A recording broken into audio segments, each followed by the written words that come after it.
Grabándose. Bien, chicos, entonces vamos a comenzar con neurooncología. Esta semana nos toca esto. En realidad la clase es cortita, ¿ya? Para que ustedes puedan determinarlo. Primero lo que tienes que saber es que hay tumores. Ya hemos visto anteriormente infecciones del sistema nervioso central, ya sea bacterias, virus, hongos, ya lo hemos visto ya. Ahora nos toca hablar de tumores. En este caso, ay, no le he puesto en pantalla completa. Ya, en este caso vamos a hablar de los tumores y hay distintas clasificaciones, pero la que te van a tomar a ti es esta, tumores primarios y tumores secundarios. En los tumores primarios, estos se llaman primarios porque se originan justamente en el mismo sistema o en el mismo área que se ha alterado, ¿ya? Ya sea por una de causa genética, ya sea por causa adquirida que vamos a ver después. Y generalmente las primarias aparecen en los niños, en la infancia. Pero, ¿qué pasa con el secundario? Los tumores secundarios principalmente van a ser metastásicos, ¿ya? Metastásicos. ¿Y a dónde va a aparecer en los adultos? Por lo general, aparece con metástasis de cáncer de hígado, pulmón, por lo general, ¿ya? No es la regla, pero por lo general, ¿ya? Entonces, lo que tenemos que saber es que hay múltiples tipos de tumores. En este cuadro van a ver la clasificación que se encuentra en los tumores primarios del sistema nervioso central. Ya, vamos a ampliar esto. Ya miren, tenemos distintos tipos de tumores. Aquí está el tumor difuso astrocítico y oligodendrogliales. El que más vamos a ver es este de aquí con el de acá, ¿ya? ¿Qué vamos a ver? El astrocitoma difuso, el glioblastoma, el oligodendroglioma, los oligoastrocitomas y principalmente esto. Pero acuérdense que pertenece dentro de los difusos astrocíticos o también llamado oligodendrogliales, ¿ya? Y el otro son los tumores astrocíticos, netamente, aunque ven aquí astrocitoma, pero principalmente son causados ¿por quién? Por la alteración del astrocito, ¿no? Por eso es su nombre. Está el astrocitoma pilocítico, que ya vamos a ver cuáles son las características principales. Yo lo que quiero que aquí ustedes se aprendan es cuál es la causa principal, cuál es el tumor más común y cuáles son las características anatomopatológicas de cada tumor, porque eso probablemente te venga en tu examen. Ya si tú quieres aprender, hay un libro que puse, me parece, en el Drive de nosotros que nos estamos compartiendo para que puedan leer un poquito más. Los tumores ependimarios también vamos a ver aquí el ependimoma, ya, el ependimoma principalmente. Y después los demás ya no lo vamos a tocar mucho, porque no es tan común como eso. Pero lo que sí vamos a tocar son los tumores de los nervios craneales, que es el neurofibroma. Ustedes han rotado por dermato, entonces ustedes ya saben qué es el neurofibroma tipo 1, el neurofibroma tipo 2, cómo reconocerlo, qué son las manchas café con leche, ustedes ya lo saben, ¿no? Los linfomas también, que vemos acá, linfomas de células T y NK, eso no lo vamos a ver. Los tumores de células germinales tampoco. Y bueno, de estos, otros tumores, clasificaciones, tampoco no vamos a ver esto. Los principales, como les digo, vamos a ver estos principalmente, ¿ya? Ya, listo. Ya. Ahora, yo les dije que hay distintos tipos de tumores, pero ¿cuáles son los más comunes? ¿Cuáles son los más con mayor frecuencia aparecen? Miren, los glioblastomas. Los glioblastomas, según ellos, estos autores, dicen que aparecen en una frecuencia del 52,9%. Entonces, ¿qué quiere decir? Que ustedes tienen que ponerle más énfasis en este. ¿Ya? Pero también mencionan que en otra edad se evaluó y vamos a ver que aquí el astrocitoma pilocítico también aparece con más frecuencia con el glioma, ¿ya? Ya, listo. Ya, ahora, ¿por qué es importante que yo te haya mencionado todo eso? Porque hay tumores que son netamente benignos, que cuando tú lo reconoces en las imágenes o en la clínica, vamos a ver que va a presentar una expresión de tipo benigna. ¿Y quiénes son? Principalmente los meningiomas. Acuérdate de esto, ¿ya? Porque te puede venir en tu examen. ¿Cuáles son los tumores que tienen principalmente características benignas? Es el meningioma. Y aquí tienes que poner atención. Los malignas, ¿quiénes son? Es el glioblastoma. Por eso te puse que aquí te puse que es el más letal, ¿ya? Es el más letal, los glioblastomas, ¿ya? Tienes que tener en cuenta eso. Ya. La epidemiología, vamos a ver que el 50% de los tumores intracerebrales que van a ser metástasis cerebrales. ¿Y en quiénes aparecen? Principalmente en los adultos, ¿no? Los meningiomas van a aparecerse con una cantidad de 36,5%, pero principalmente en los niños, ¿ya? Y los gliomas aparecen en un 27%. Ahora, te pueden preguntar, a ver, si hay un padre que tiene un tumor primario del sistema nervioso central, ¿cuál es la probabilidad de que su hijo tenga también un tumor primario en el sistema nervioso central? Es un 70%, ¿ya? Un 70%. Y si el hermano aparece con tumor del sistema nervioso central, ¿cuánto es el riesgo de que tenga el niño? El doble de riesgo de una persona que no tiene este sistema nervioso central, esta tumor del sistema nervioso central. Todos tenemos un riesgo de tenerlo. Ponte, de repente es un 10% o un 5%. ¿Cuánto es el riesgo de que aparezca un tumor del sistema nervioso central en un chico que tiene su hermano que tiene un tumor del sistema nervioso central? El doble. O sea, si nosotros tenemos un 5%, es un 10%. Y acuérdate que no en todos los países es lo mismo, puede variar en cada país, ¿ya? Entonces ya sabes que hay tumores según tumores que dependen de la edad, dependen del lugar donde se encuentren y hay tumores más comunes. Ahora, hay tumores más comunes en el adulto, como te dije, que son los metastásicos. No sé si son ustedes. No, son los metastásicos. Entre los tumores primarios vamos a ver que van a destacarse quién, los gliomas. Por favor, apúntalo, ¿ya? Los gliomas. Entre los primarios, que te he puesto ahí primarios, in situ, que te he dicho que aparecen principalmente en los niños. ¿Cuáles son los tumores primarios más frecuentes? Son los gliomas, ya en el adulto. ¿Y en qué tipo de glioma va a aparecer? Es el glioblastoma multiforme, ¿ya? Ese es el tumor primario más frecuente. Pero en el caso de los niños, lo voy a apuntar aquí ya.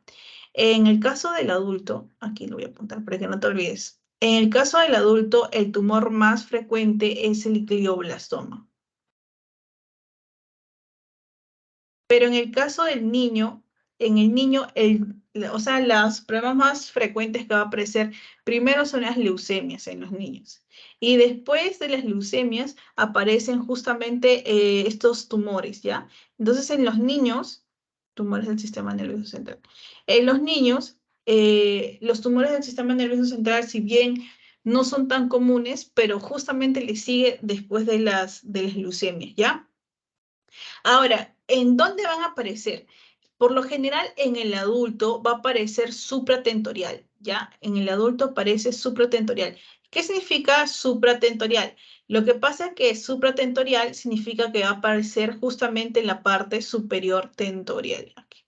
Va a aparecer justamente en la parte superior del encéfalo que contiene el cerebro, los ventrículos. ¿Y por qué es importante esto? Porque vamos a ver que si aparece en los ventrículos puede debutar la clínica ¿con qué? Con hidrocefalia. O sea, ¿qué quiere decir? Que hay una obstrucción a nivel de los ventrículos que puede generar al paciente este tipo de clínica, ¿ya? Entonces, por eso es importante que tú lo sepas. Entonces, en el adulto, por lo general, es supratentorial. ¿Qué quiere decir? Que aparece en la parte superior del cerebro que contiene justamente los ventrículos, como te lo mencioné, el plexo coroideo, el hipotálamo, la glándula pineal, hipófisis y el nervio óptico. Por eso vamos a ver en algunos casos que si aparece en el nervio óptico, puede aparecer en el paciente alteraciones justamente visuales, ya va a aparecer. En la clínica que ahorita la vamos a ver. Y en el niño puede aparecer supra e infratentorial. Supra e infratentorial. ¿Y qué quiere decir infratentorial? Que puede estar apareciendo justamente al nivel del cerebelo y al nivel del tronco. Y justamente por eso te digo siempre, como que relaciona. Si aparece en determinado lugar o localización, ¿qué quiere decir? Que la clínica que va a presentar justamente va a ser alteración de las funciones que normalmente cumplía. Si aparece en el cerebelo, lo que puede aparecer ataxia, ¿no? Y ya, y listo. Entonces, te decía, las metástasis cerebrales, ¿quiénes más lo presentan? Lo presentan los adultos, ¿ya? Principalmente. Aunque en los niños también pueden presentarlo. No es que sea restrictivo, pero va a ser raro, ¿ya? Va a ser raro. Ya, listo. Eh, Ahora, mira, yo lo que quiero que veas es esto. Quiero que veas esto de acá, mira. ¿Dónde está? Esto, mira. Este cuadrito no te lo he puesto por las puras, es importante. ¿Por qué? Porque tú vas a ver aquí cuál es el tumor más frecuente dependiendo de la edad. Y yo no puedo marcar aquí. Ay, ya bueno. Aquí de 0 a 4 años, ¿qué quiere decir? Que si tú ves a un niño que presenta la sintomatología que vamos a ver después, eh, ¿qué tipo de tumor va a presentar principalmente? El tumor embrionario, ¿ya? El tumor embrionario. De 5 a 9 años, ¿qué puede presentar el astrocitoma pilocítico? Pilocítico, ¿ya? ¿Sabes por qué?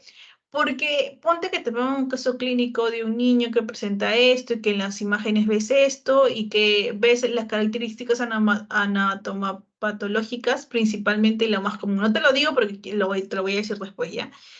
Eh, y lo que tú tienes que tener en cuenta, por eso te digo, ten en cuenta qué cosas, las características anatomopatológicas, la clínica y la edad de presentación, porque justamente lo más frecuente que aparece en los niños es el astrocitoma pilocítico. Anótalo, por favor. El astrocitoma pilocítico es el que más frecuente tiene, o la más frecuencia es en aparición de los niños. Después, ya en la etapa adulta, a partir de 15 hasta los 34 años, es el tumor pituitario. Y después todos pueden presentar meningioma de ahí. Pero también no se descarta, ¿ya? Y como te digo, mira, acá está. La segunda histología más común de 0 a 4 años también es el astrocitoma pilocítico.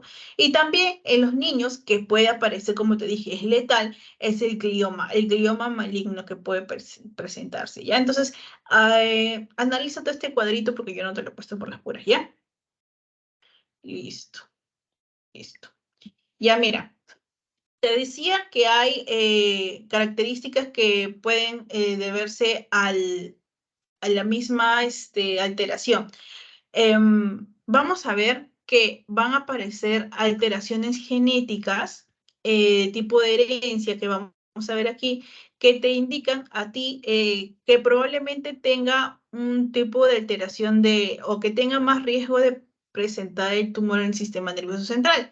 Ya lo viste tú, neurofibromatosis, que es el tipo 1, el que aparece, que es el un poco más expresivo y el que un poquito más común podemos ver. Este aparece con qué? Con manchas de tipo café con leche, acuérdate. Bueno, si no has llevado dermato, ya aquí te estoy diciendo, manchas, café con leche. Estos niños presentan neurofibromatosis tipo 1. ¿Y qué tumor va a estar asociado? Principalmente el astrocitoma. Yo te decía, y si es niño, ¿qué astrocitoma va a estar con más frecuencia? El astrocitoma pilocítico, ¿ya? El de tipo 2 va a aparecer principalmente con meningiomas, neurofibromatosis, lesiones oculares. ¿Y cuáles son las otras tumores asociados? El ependimoma que vamos a ver después, ¿ya? Después, así, la esclerosis tuberosa, cuál es el tumor más asociado, el astrocitoma de células gigantes. Y de aquí, ¿cuál tienes que aprenderte? A estos dos principalmente. Este y el de, me parece que el esclerosis tuberosa, porque es una de las patologías más comunes que se presentan. ¿Ya? Ya, listo. En la clínica, primero vamos a ver esto, ¿ya? En la clínica. Estos son los signos y síntomas generalizados en pacientes con tumores primarios. ¿Qué quiere decir? Que estos son los síntomas que va a presentar más común un paciente con ese tumor. ¿Cuáles son? La cefalea. Mira, la cefalea, estos tres principalmente, mira, cefalea, crisis convulsiva y alteración de la memoria, son los tres síntomas que tú vas a ver con mayor frecuencia. También vas a ver cambios cognitivos, pero eso más depende del área en donde están alterando, ¿ya? Entonces, acuérdate, cefalea, crisis convulsiva y qué más, y alteración de la memoria. La cefalea es la más frecuente, ahí dice 56%, entonces es la más frecuente forma de presentación. ¿Cuál es la peculiaridad de la cefalea en este caso? Porque nosotros veíamos cuando hablamos de cefalea en la clase pasada, decíamos que a veces tienden a empeorar en una etapa del día, de repente toman algún analgésico y les pasa, o de repente se presente en una etapa del mes, en el caso de las mujeres. Pero ¿qué pasa con esta cefalea que tiene? ¿Qué característica tiene? Es que se presenta mucho más intensa. ¿Por cuánto? Por la mañana. Por la mañana es muy intensa. Se levantan y ya comienzan a tener la cabeza, ¿ya? Incluso puede despertar al paciente durante la noche que, o sea, ponte ya, está durmiendo la persona y ya son las 4 o 5 de la mañana, ya lo despierta el dolor, lo despierta, ¿ya? Pero también, ¿qué nos puede indicar? Nos puede indicar la cefalea hemorragia intracraneal.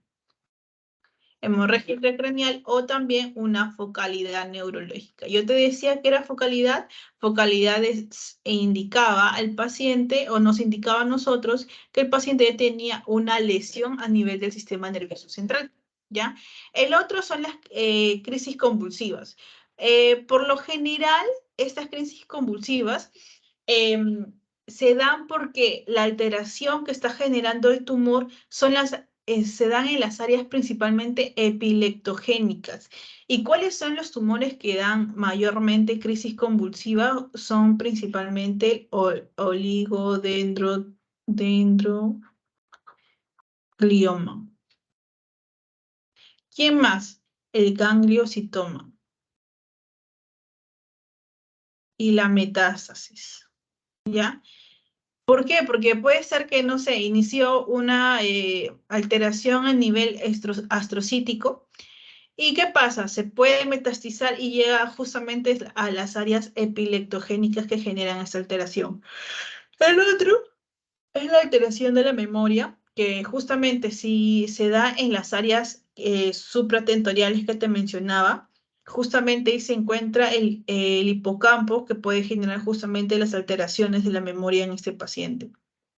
¿Ya?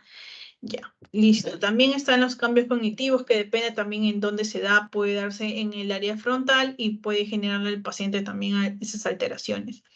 Y también hay otro que es, por acá está, me parece, la hidrocefalia. ¿Ya? La hidrocefalia también es otra. ¿Por qué? Porque ahorita decía, en los adultos y en los niños, las dos principales zonas donde se pueden dar es te dije, en el adulto es el supratentorial y en el niño es el supra e infratentorial, ¿ya?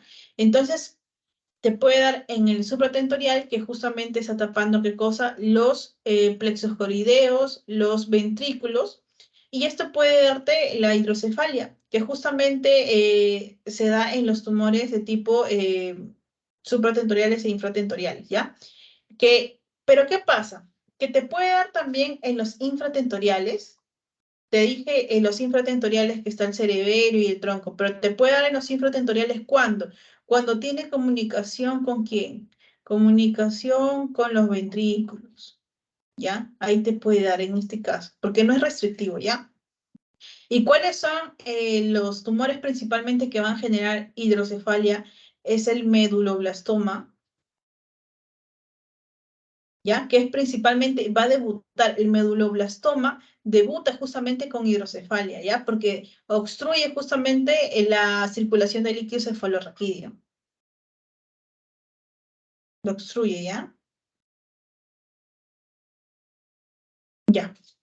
Listo. Entonces, estos son los síntomas y signos más principales o más comunes que se dan en el paciente. Ahora, dependiendo de dónde se localice el tumor, va a presentar un tipo de signos y síntomas. Ponte, el paciente, ay, el paciente, ¿dónde está mi, acá está?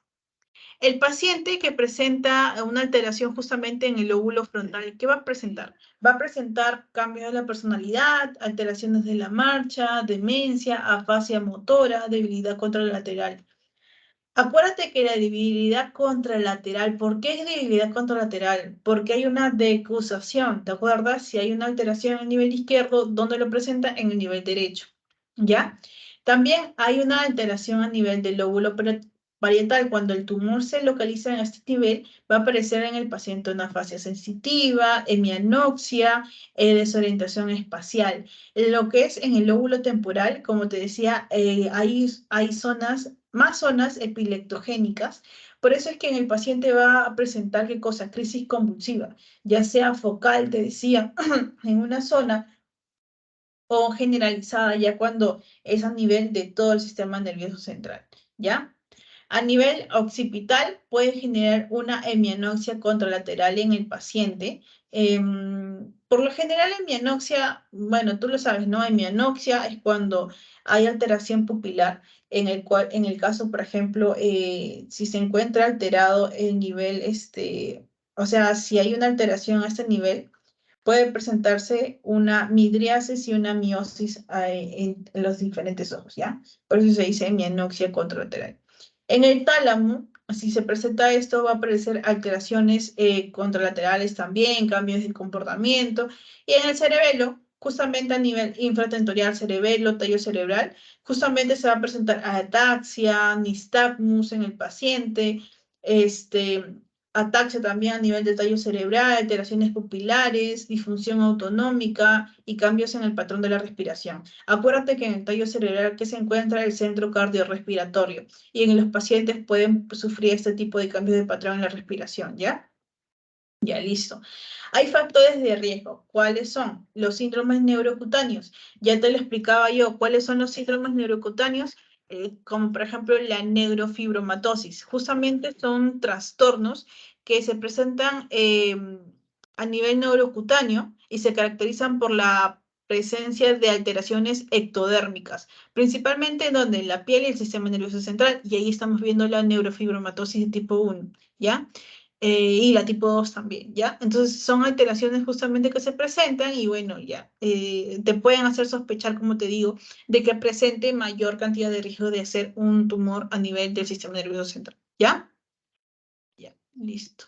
Ah, ya, y eso de acá. Mira, además de eso, hay otros síntomas, como la hipertensión endocranial que tú estás viendo, que puede justamente generar esta alteración. Ya, supongamos que hay un tumor que está creciendo, es un tumor que genera efecto de masa. Entonces, ¿qué está generando? Generando de repente obstrucción, como te expliqué, a nivel de los ventrículos, a nivel de los plexos coroideos, y que puede generar acumulación de líquido a nivel del sistema nervioso central. ¿Y eso qué eleva la hipertensión endocranial, generando hidrocefalia, la hidrocefalia instructiva principalmente. Además, como te dije, están los síntomas principales también, que te decía, cefalea, crisis convulsiva, alteraciones de memoria. Y también pueden aparecer náuseas y vómitos en el paciente, ataxia, dependiendo de dónde se localice esto, ¿ya? Alteraciones endocrinas como alteración de la temperatura, pubertad precoz, ¿no? La pubertad precoz que es en niñas menos de 8 años, antes de 8 años, y en los niños antes de los 9 años, ¿no? O la pubertad retrasada, que en las niñas es mayor de 13 años, también y los niños también mayor de 13 años, ¿ya? Esto principalmente ¿por qué? Porque puede ser que genere un tumor a nivel hipofisiario o a nivel hipotalámico que genere justamente la falta de producción de los receptores de gonadotrofinas. Y eso puede generar justamente que no se produzcan las hormonas adecuadas para producir de repente las hormonas tiroideas, porque acuérdate que hay un eje hipotálamo hipofisiario tiroides, ¿no? Entonces puede generar una alteración a ese nivel y bueno, ya no se produce la tiroides, que acuérdate que tiene un montón de funciones para poder producir también el correcto ritmo de LH-FSH, ¿no? En el caso de las niñas, ¿no? Y en el caso de los niños también para la correcta producción de la dihidrotestosterona para producir la testosterona propiamente, ¿no? Ya. Está también otros, la cefalea, como te dije, y la focalidad neurológica. Ay, ¿dónde está mi lápiz? Ah, ya, focalidad neurológica y la hidrocefalia, como te dije. Next. Miren, ¿y cómo nosotros podemos diagnosticar que el paciente se encuentra con una alteración a este nivel? Vemos que el paciente está presentando una alteración justamente en donde en la historia clínica. Acuérdate, es todo parte de la historia clínica. Si presenta, ya te dije, presenta el paciente manchas café con leche, presenta lesiones neurocutáneas, y además de ello, vemos que tiene hermanos o antecedentes también de que tiene estas lesiones café con leche o de neurofibromatosis. Ya tendremos que pensar en el paciente que presentará con mayor riesgo una lesión a nivel del sistema nervioso central que se traducirá en un tumor, ¿no? Las imágenes que nos ayudan son la TAC, la resonancia magnética, y por ahí vamos a ver que algunos sirven de gold estándar, ¿ya? El tratamiento va a depende de lo que tiene el paciente, porque hay algunos que solamente se les da tratamiento paliativo porque no hay un adecuado tratamiento, o en algunos casos se le puede hacer quimioterapia, radioterapia, ¿no? O de repente resección quirúrgica. Mira, aquí en este cuadrito que te he puesto de acá, tú puedes ver los tipos de tumores primarios más frecuentes y los tipos de tratamiento que se le da.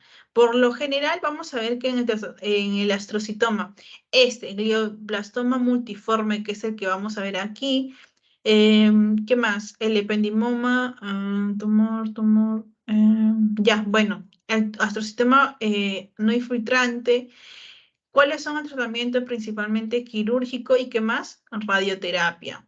En el glioblastoma multiforme, ¿cuál es la resección quirúrgica? Acá quirúrgica, quimioterapia y radioterapia. Ah, no, esa es quirúrgica, radioterapia y quimioterapia. ¿Ya? Entonces, principalmente eso. Ya. Ahora, ya vimos que el tratamiento puede ser esto, puede ser, acuérdate, quimioterapia, radioterapia o quirúrgica. Pero ¿qué pasa? Que no todos van a, como te dije, no todos van a hacer este tratamiento.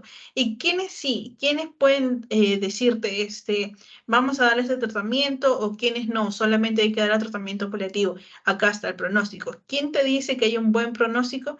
Que haya una ausencia de necrosis. Esto te puede venir en tu examen ya. Ausencia de necrosis y esto.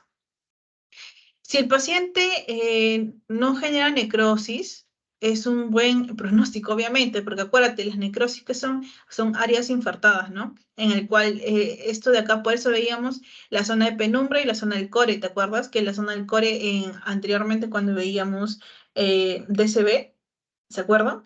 Decíamos que esa zona ya era irrecuperable, ¿no? Las necrosis. Por eso decía la zona del core, que era irrecuperable, y la zona de penumbra en el que se podía salvar, justamente, ¿ya? La hipermetilación del gen MGT. ¿Qué es esto? Ya, lo que pasa es que este gen metiloglutamato, metilación del... Ay, no, ahorita no me acuerdo esto. Este, este de acá es una enzima, ¿ya? Es una enzima que, ¿qué hace? Repara el ADN. ¿Y por qué es importante esto? Porque acuérdate, en nuestro día a día, la reproducción y la replicación, a ver, la transcripción, replicación y traducción, no son siempre perfectas, ¿ya? Va a haber alteraciones que justamente pueden deberse, de repente un paciente tuvo radioterapia anteriormente, y justamente tiene alteración a ese nivel. ¿Y quién viene a arreglar esto? Justamente este gen. Es importante que los pacientes tengan este gen para que se pueda producir la enzima adecuada para reparar el ADN, para que no genere estas eh, proteínas alteradas y que genere a la larga una replicación constante y que le genere el tumor al paciente. Por eso es importante que tenga una hipermetilación de este gen, ¿ya? La edad, por lo general, si se da en jóvenes, es un buen pronóstico también.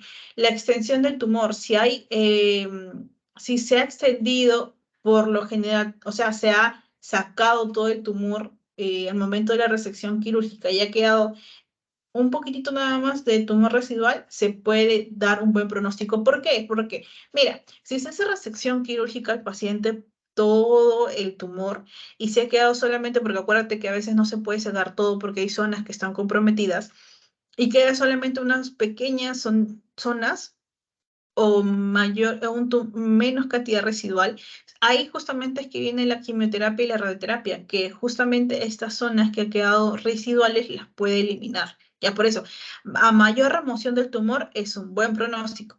También, si hay una localización cercana al tumor del tallo, también es un buen pronóstico en el paciente. Ahora, ¿cuáles son las características de mal pronóstico? Que el paciente haga metástasis. Por lo general te mencionaba quienes hacen metástasis, los adultos, y por debido a que al tipo de tumores pulmonares, del hígado, había uno más que era frecuente. Ya, habían tres, ¿ya? Pero por lo general, del que hace más metástasis es del hígado y el pulmón. Entonces, es un factor de mal pronóstico. Y también que es mal pronóstico la recurrencia. Supongamos que a este paciente le removieron totalmente la mayor cantidad del tumor y no le hicieron quimioterapia o radioterapia. Justamente estas zonas de residual se pueden ir replicando y van a generar otra vez el tumor. Entonces la recurrencia también es un signo de mal pronóstico. Ya. Una vez que ya terminamos con las generalidades, vamos a pasar al glioma. El glioma, como te dije, es un tumor primario y se presenta en el 27% de los casos. Hay otro tumor que es más, acá está, que es otro tumor que es más frecuente, que es el meningioma. Y el que te decía, el astrocitoma pilocítico, que es más común en donde, en niños. Ya, el glioma vamos a ver que principalmente pertenece al 80% de los tumores del sistema nervioso central. Si bien pertenece al 80% de los tumores, aparece con una frecuencia en cuanto del 27% de los pacientes. Ya, vamos a ver que los tipos de glioma que se van a presentar son el astrocitoma pilocítico, el difuso, el anaplásico, ¿te acuerdas? Y el glioblastoma que te mencionaba. Acuérdate cómo es su tratamiento quirúrgico y radioterapia, por ejemplo, en el anaplásico. No va a necesitar, ¿qué cosa? Quimioterapia, ¿no? Es importante que sepas eso. Ya. Hay características propias del glioma. Como te dije, los gliomas van a derivar de dónde, o sea, de dónde va a aparecer su alteración. Va a derivar principalmente de las células gliales, por eso se llaman glioma, ¿ya? Entonces, su principal causa es la alteración de las células gliales, ¿ya? Justamente son tumores del sistema nervioso central más predominantes, por eso te dice el 80% de los tumores del sistema nervioso central y especialmente los tumores astrocíticos más agresivos es el glioblastoma multiforme. Este de aquí es el más agresivo. ¿Te acuerdas que te decía en la primera diapositiva cuáles son los benignos meningioma y cuáles son los malignos? Probablemente que te decía es el glioblastoma, ¿ya? Hay tipos, ¿ya? Hay tipos. El astrocitoma propiamente dicho, el astrocitoma, que son tumores justamente que se derivan de dónde? Del astrocito, ¿ya? El astrocito. Porque acuérdate que el astrocito es una célula glial, ¿ah? Ya. Entonces el astrocitoma es una alteración a nivel del astrocito y vamos a ver que constituye el numeroso, o sea, el más cantidad de los tumores primarios del sistema nervioso central, ¿ya? Hay tipos de astrocitomas, ¿ya? Te lo voy a escribir aquí y algunas cosas te las voy a mencionar y tú las escribes, ¿ya? Está el astrocitoma difuso, que es este de acá. El difuso, voy a poner nada más. Difuso. Este astrocitoma difuso tiene una capacidad, por eso se llama difuso, tiene una capacidad para dispersarse a lugares lejanos. O sea que tiene, ¿qué característica tiene? De irradiación, ¿ya? Irradiación en este caso. Principalmente también vamos a ver que es una forma maligna. ¿Por qué? Porque te dije, mal pronóstico, ¿cuál es? Metástasis. Entonces, metástasis no solamente significa que te dé en varios lugares, sino metástasis, la característica principalmente de metástasis es qué cosa, la irradiación. Por eso te decía, probablemente el paciente hizo un cáncer de pulmón y ¿a dónde se irradió? Al sistema nervioso central, ¿ya? Irradiación. Es una forma maligna también, pero ¿quién es el más maligno? Es el glioblastoma, ¿ya? Es una un tumor maligno, pero con el paso del tiempo. Pueden existir distintos tipos de astrocitomas. En este caso vamos a ver que está el astrocitoma también de bajo grado, que por lo general le da ¿qué cosa? A los pacientes niños y adultos, ¿ya? Está el de bajo grado. O también llamado grado 1, ¿ya? Se le da en niños y adultos, ¿ya? Después vamos a ver que va a estar el glioblastoma, disculpa, el astrocitoma anaplásico, este de acá.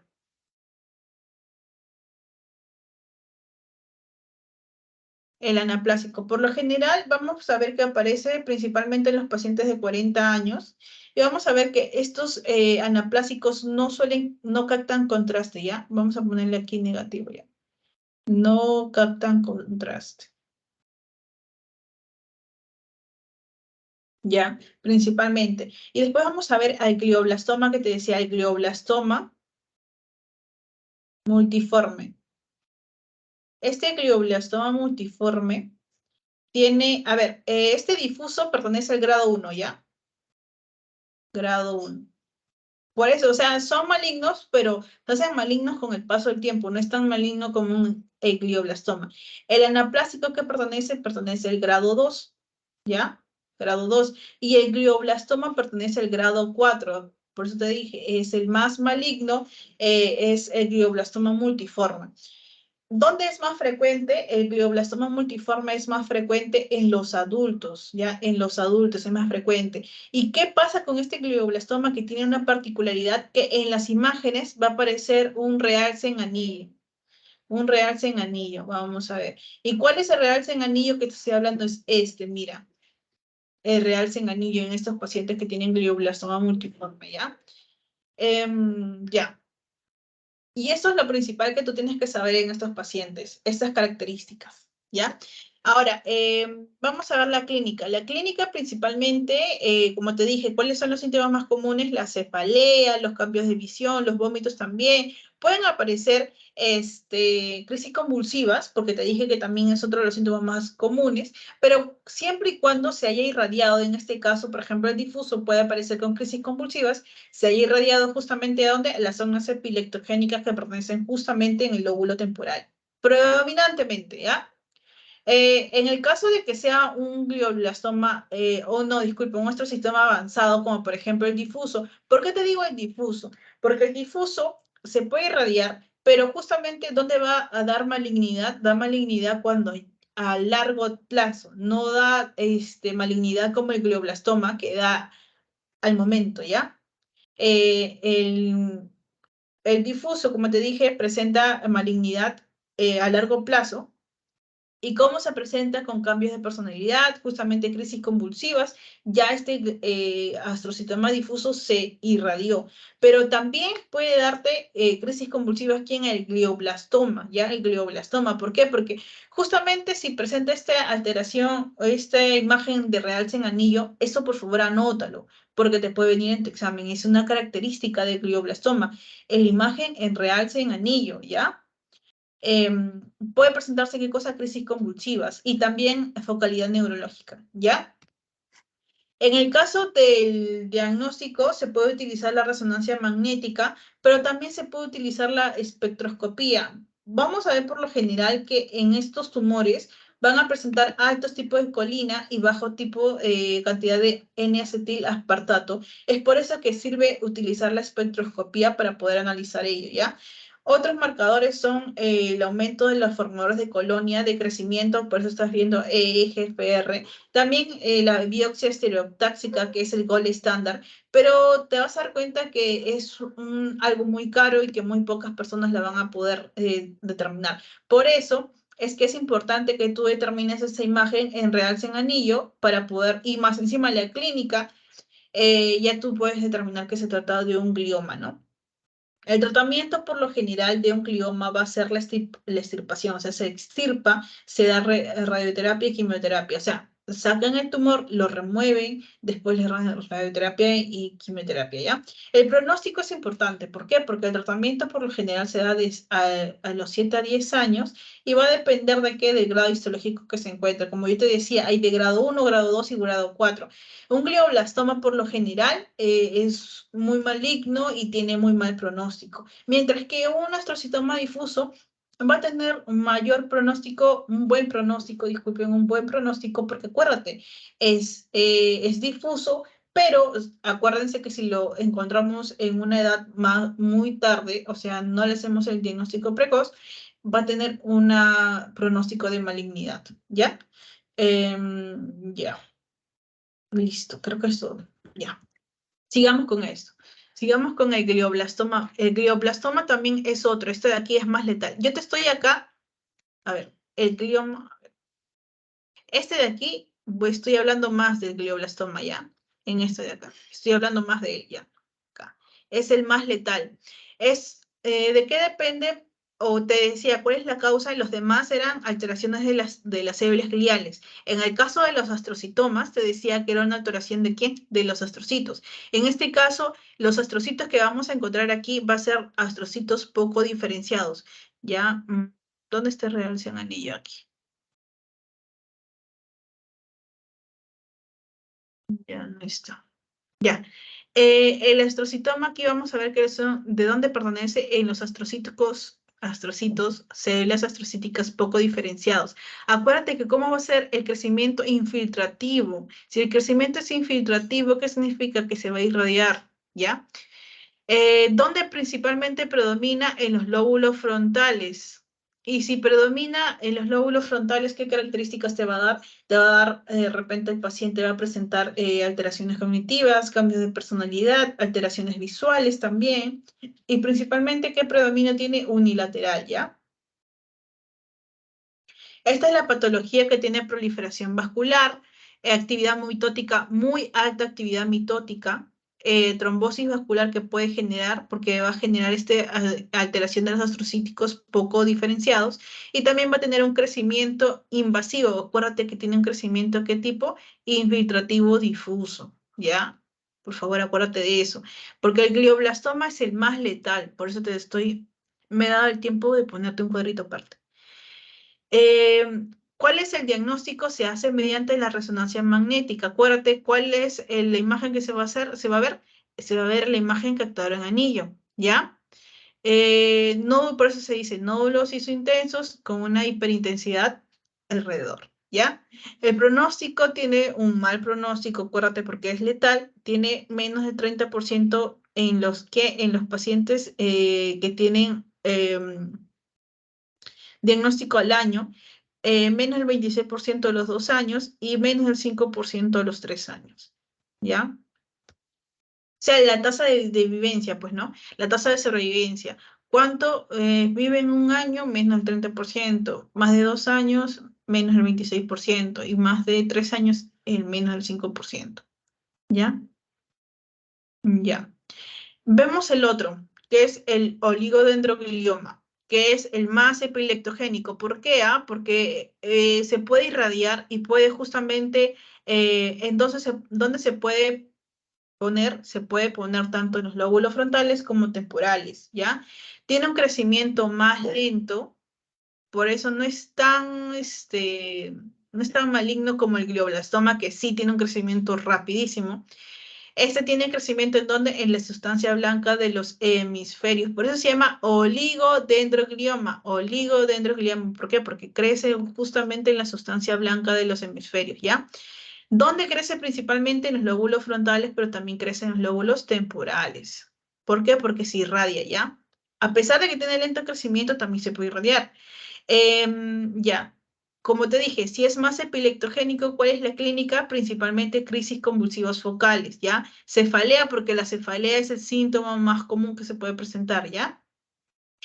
¿Cuál es el diagnóstico? Vamos a ver que se puede detectar con resonancia magnética en donde se ven masas confluentes con calcificaciones.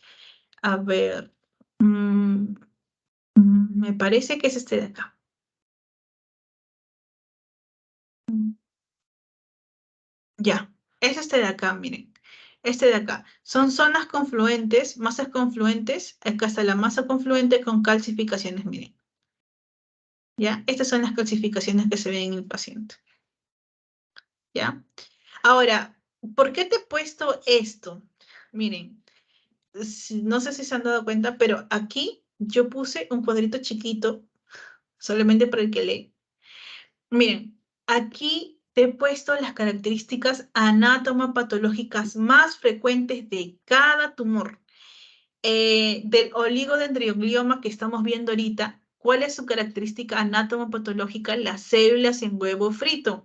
Por eso es que, por eso es que te he puesto esta imagen, porque las células, mira cómo son. Las células tienen características de huevo frito en la anatomopatología. ¿Ves? Son características en huevo frito, ¿ya? Entonces aquí me faltó poner, vamos a poner, en anátomo patológico tienen células en huevo frito, ¿ya?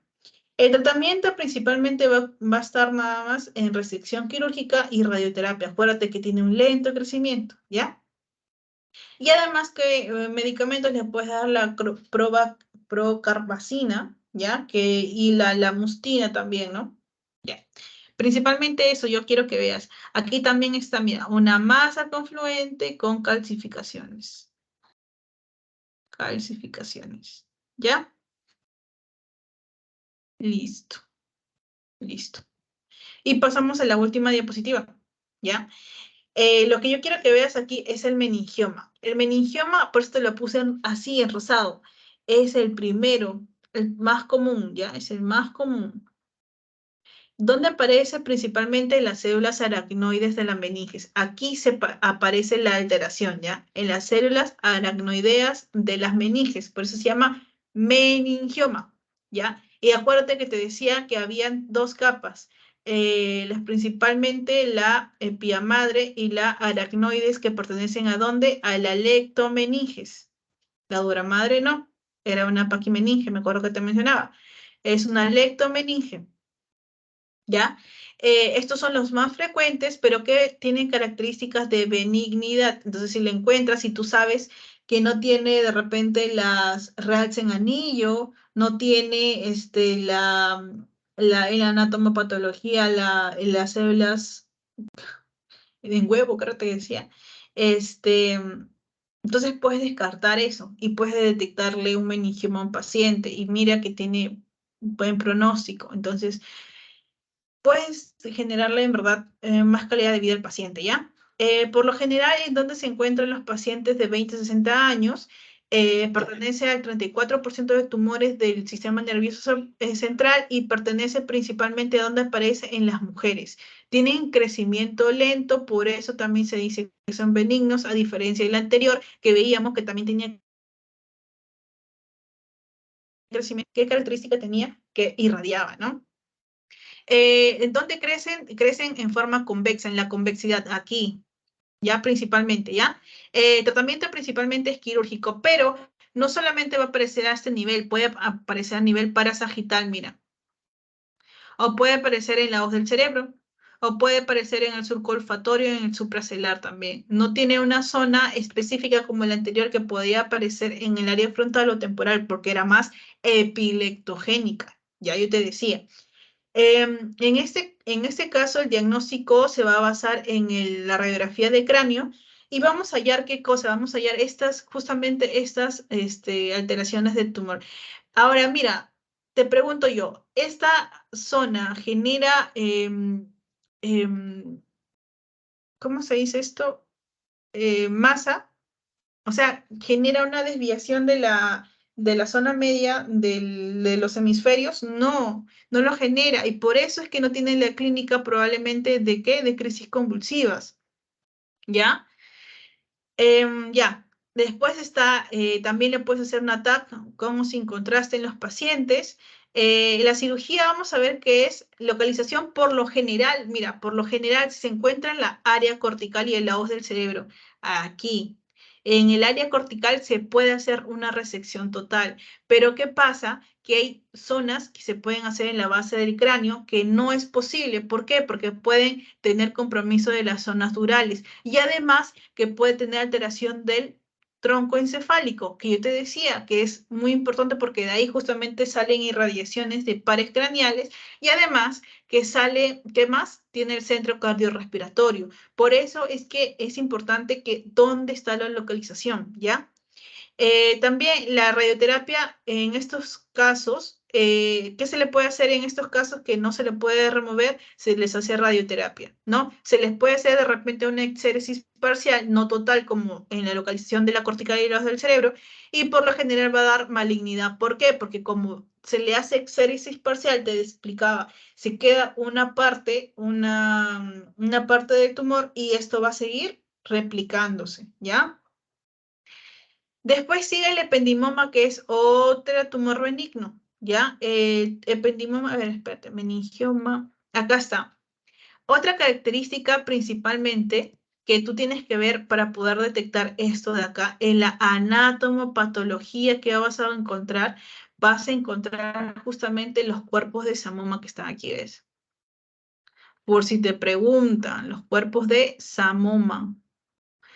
¿Qué son estos? O sea, en realidad los cuerpos de Samoma son justamente que se da a nivel de la leptomeninges, que justamente es a nivel de las células aracnoides. Mira, ¿qué son los cuerpos de Samoma? Son las alteraciones justamente de las células aracnoideas. Se van acumulando, acumulando, acumulando y generan justamente estos cuerpos de Samoma que se presentan en el paciente. Si se acumulan a lo largo, van a presentar justamente estos tumores que van a presentar que no generan efecto de masa y que pueden irradiarse tanto con contraste, como ves aquí en la segunda imagen. A ver, te lo voy a poner aquí.